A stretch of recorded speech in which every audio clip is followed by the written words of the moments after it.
Hola chicos, les contaré una anécdota. Hace unos días escuché a un señor contando una historia interesante y empezó diciendo, después de la guerra tuvimos una estabilidad como si finalmente hubiéramos hecho las cosas bien después de 200 años de ensayos y errores.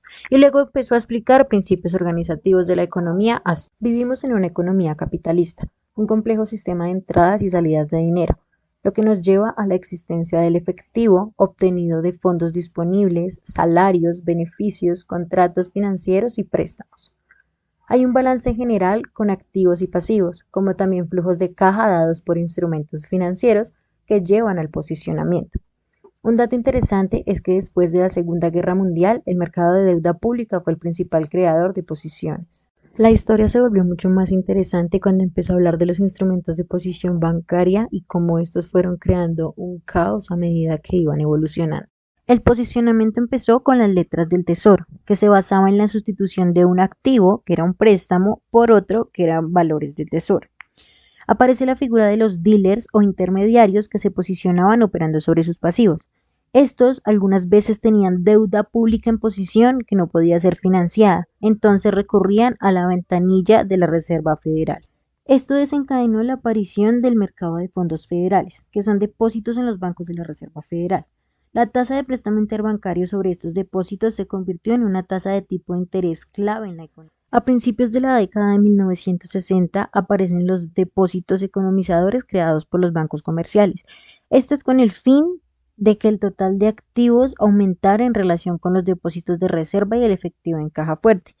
Uno de estos depósitos fue el certificado de depósito, que permitió que el crédito bancario se expandiera mucho más que la base de reservas, superando el ritmo de aumento del crédito bancario en 2.7%. Con esto eludieron la restricción al crecimiento del crédito bancario impuesto por las reservas. Con el lapso de estos dos instrumentos aparece el crunch del 1966, en donde los márgenes de seguridad de las carteras erosionaron. Hubo un boom inflacionario y el pánico sobre los bancos comerciales se apoderó, aunque pudo controlarse. Los últimos instrumentos utilizados fueron el acuerdo de recompra, conocido como un contrato para la venta simultánea de un activo, y los préstamos a bancos extranjeros, que son pasivos que no absorben reservas. Esto como respuesta al rigor crediticio de 1970. Cuando terminé de escuchar toda la historia, pude concluir varias cosas.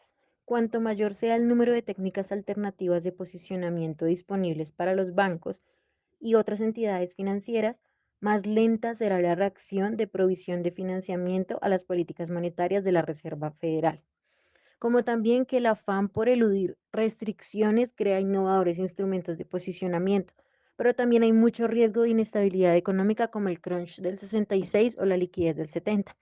Pero a su vez también puedo decir que la desaparición del monopolio de las letras del tesoro ha ayudado a que haya una gran variabilidad en cuanto a posicionamiento e instrumentos para hacer esto.